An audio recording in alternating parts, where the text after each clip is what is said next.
Hello मेरे प्यारे से दोस्तों, जैसा कि हमने पिछले एपिसोड में देखा था कि शी हाउ की पूरी टीम और साथ में फॉरेन रैलम के सारे ही कल्टीवेटर एंशियंट रैलम के अंदर एंटर कर जाते हैं, जहां पे गूमिंग को ऐसा फील हो रहा होता है कि उसका यहाँ इस एंशियंट रैलम के अंदर से कोई पुराना कनेक्शन है। और जब वहां पे शी हाउ की पूरी टीम इमॉर्टल डोमेन के बाहर पहुंचती है, गूमिंग को ऐसा फील होता है कि ये सारे ही स्टोन और यहाँ पे बहता हुआ सारा ही ब्लड असल में गार्डियन क्लैन के ही कल्टीवेटर्स का है, यानी कि गूमिंग के एंसेस्टर का। जहाँ पे गूमिंग उस स्टोन को छूता है और वो पास्ट की मेमोरी को देख पा रहा होता है, जहाँ पे वो देखता है कि उसके सारे ही एंसेस्टर्स को मारने वाले फॉरेन रैलम के कल्टीवेटर नहीं बल्कि ओरिजिन लैंड के कुछ पावरफुल कल्टीवेटर्स थे, जिन्होंने लूमू फॉरेन रैलम के उस पावरफुल कल्टीवेटर और साथ में पूरे ही गार्डियन क्लैन को ही तबाह कर दिया था। और उसी टाइम शीहाओ को भी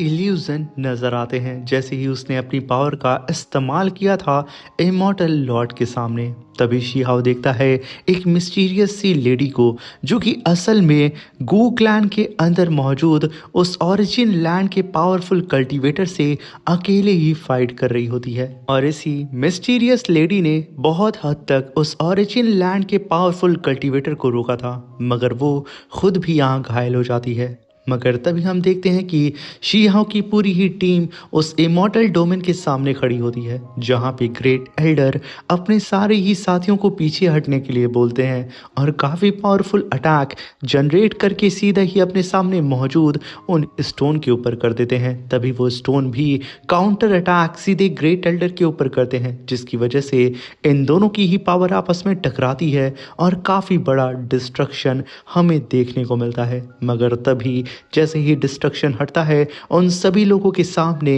एक इमॉर्टल पैलेस अपीयर हो जाता है। अब यहाँ पे उस इमॉर्टल पैलेस को देख करके जितने भी फॉरेन रैलम के कल्टीवेटर होते हैं, उन लोगों के लॉर्ड्स ने यहाँ पे स्पेशली इस इमॉर्टल पैलेस के अंदर ही जाकर के ट्रेजर को हासिल करने के लिए बोला होता है। अब यहाँ पे दौड़ छिड़ जाती है कि कौन सबसे पहले उस इमॉर्टल पैलेस के अंदर जाकर के वहाँ पे बचे हुए ट्रेजर्स को हासिल करेगा। मगर तभी शीहाओ वहाँ पे वूरेन के ऊपर अटैक कर देता है, क्योंकि वूरेन जब एंशियंट रैलम के अंदर अपने साथियों के साथ घुस रहा था तो उन सभी की पावर एंशियंट रैलम के दाओ लॉ ने उन सब की पावर को सप्रेस कर दिया होता है। और एक यही सबसे बड़ा रीजन होता है कि शीहाओ की टीम बहुत ही अच्छी तरीके से फॉरेन रैलम के कल्टीवेटर से फाइट कर पा रही होती है, क्योंकि उन सब की पावर यहाँ पे सप्रेस जो हो चुकी थी। अब यहाँ पे बहुत ही डेडली बैटल स्टार्ट हो जाता है। चारों ही तरफ अब सिर्फ तबाही का मंजर नजर आता है और जमीन पूरी दहल जाती है। मगर इन लोगों की फाइट की डिस्ट्रक्शन की वजह से इमॉर्टल पैलेस के अंदर से डिस्ट्रक्शन फ्लेम बाहर निकलने लगती है। ये फ्लेम इतनी खतरनाक होती है जिसकी वजह से सारे ही कल्टीवेटर तुरंत अपने कदम को पीछे खींच लेते हैं और सब के सब अपने सामने प्रोटेक्टिंग बैरियर को बना लेते हैं, क्योंकि अगर ये फ्लेम हल्का सा भी टकरा गई ना तो ये सब के सब यहीं पे मर जाएंगे। और तभी हम देखते हैं कि उस मेंशन के अंदर असल में और कोई नहीं, वही मिस्टीरियस सी लेडी होती है जिसे शीहाओ ने अपने इल्यूजन में देखा होता है। अब इन लोगों की फाइट की वजह से और साथ में ग्रेट एल्डर ने जो उन स्टोन को तोड़ दिया था, उसकी वजह से ये लेडी, जो कि असल में डीप स्लीप में थी, वो जाग जाती है। और ये असल में एंशियंट एरा से बिलोंग करती है और ये मेंबर होती है गार्डियन क्लैन की, और इसे जियांगू एरा के नाम से भी जाना जाता है। और यही गार्डियन क्लैन पूरा ही कंट्रोल रखता था 9 हेवन 10 अर्थ के ऊपर। और इस लेडी का नाम होता है, जो कि अभी ताबूत से बाहर निकली होती है, जी मिंग जियांग।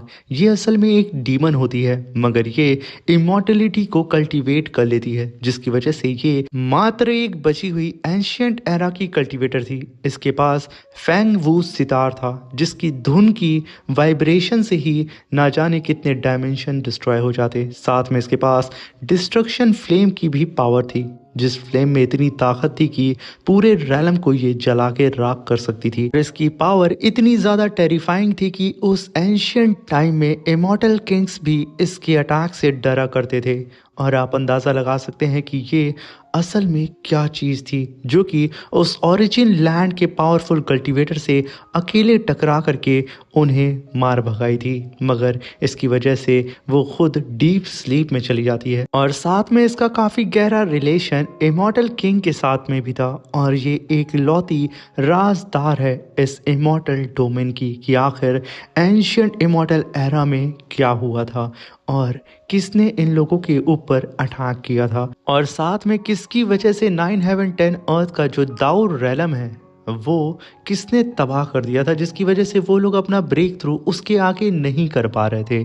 और साथ में फॉरेन रैलम के जो पावरफुल इमॉर्टल कल्टीवेटर्स थे वो लोग अपने जूनियर्स को एंशियंट रैलम के अंदर इसलिए भेजे थे कि वो लोग मिस जियांग के वो दोनों ही पावरफुल ट्रेजर को हासिल कर सकें, जिससे वो लोग पूरे 9 हेवन 10 अर्थ को दूर से ही हिला सकते थे। इसी के साथ मेरे प्यारे से दोस्तों ये शानदार सा एपिसोड ख़त्म होता है। अब मिलते हैं इसके ऑफिशियल एपिसोड में। Thank you for watching.